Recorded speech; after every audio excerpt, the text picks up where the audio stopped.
C'est avec grand plaisir que nous recevons maintenant autour de cette table, toujours depuis l'Extramuros, Gérard Le Bailly du journal Ouest France à la rédaction de Saint-Malo et nous retrouvons Franck-Yves Escoffier.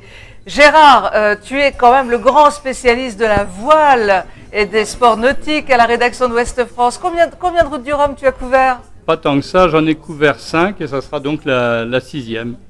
C'est déjà beaucoup. C'est pas mal, mais bon. J'étais à Lorient pour les précédentes épreuves, donc je m'intéressais déjà au nautisme. Il y a d'autres épreuves, mais je n'ai pas vécu les 5 premières. Je ne les ai pas vécues en direct. Comment tu ressens à chaque fois cette grande manifestation de la route du Rhum? Alors, il y a à la fois le point de vue du journaliste et puis le point de vue du passionné. Alors ça, il y a une excitation qui nous gagne très très vite parce que on a l'actualité au quotidien qui ronronne et puis d'un seul coup, on commence à s'intéresser à nos skippers malouins. Il y en a de plus en plus maintenant puisqu'on est à 17 si on compte large. En tout cas, un nombre qui n'a cessé de grandir. Et puis, il y a un deuxième temps qui va être la période où les quais vont être encombrés. Donc là, on sait qu'on va circuler à vélo et que le Palais du Grand Large sera notre salle de presse. Puis le troisième temps, que j'attends avec encore plus d'impatience, c'est celui où on est sur l'eau. Voilà, pour ce qui me concerne. Pour vivre tout ça. Alors, les rôles sont un peu inversés. C'est Franck-Yves qui tient le micro, c'est Gérard qui répond. Gérard, est-ce que tu aurais une question à poser à Franck-Yves, là maintenant, tout de suite? Franck-Yves, je crois que c'est en 2010 que tu avais eu tes problèmes avec ton bateau.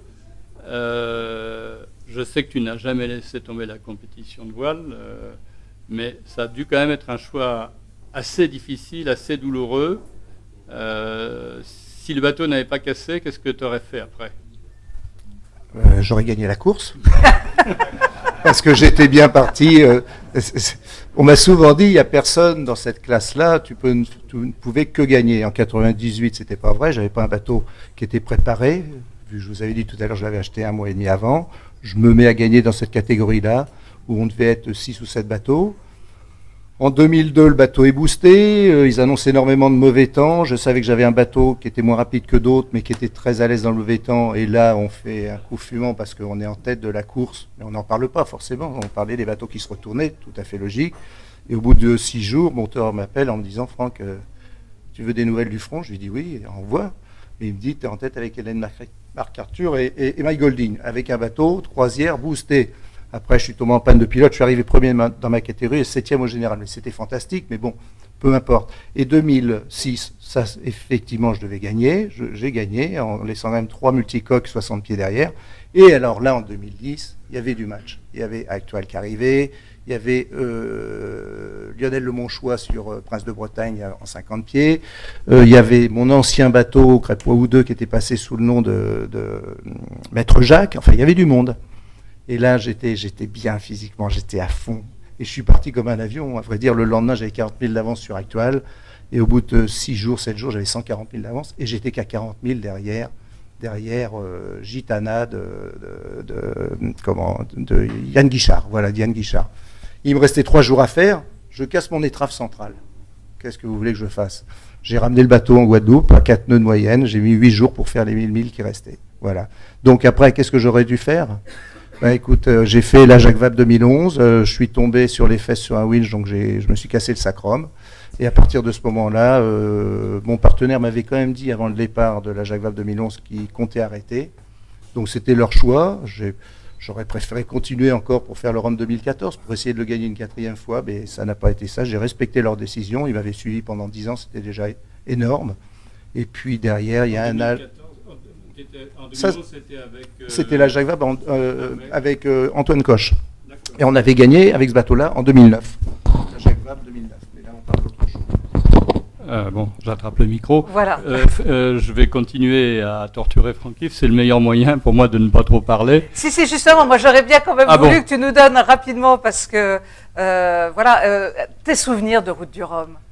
Les souvenirs, alors 2002, d'abord 98 puisque c'est la première que j'ai vécue ici. Je ne l'ai pas vécue sur l'eau, c'est une grande frustration. J'étais à la pointe du Minga et j'ai été comme d'autres.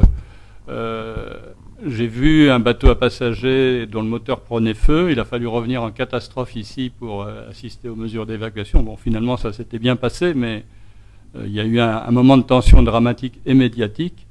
L'année 2002, celle-là je m'en souviens bien parce que ça bastonnait.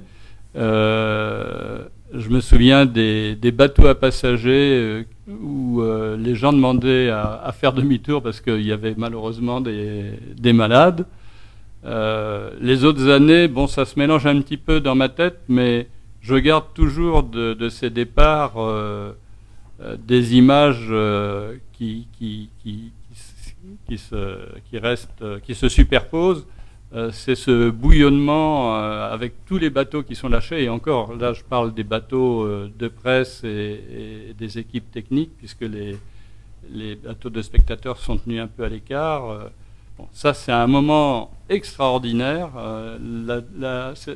L'édition de 2010, je me souviens qu'il y a eu 2014, il y a eu un grain au moment du départ. Alors, il y avait d'abord une espèce de rideau dans lequel on ne voyait plus très bien les silhouettes.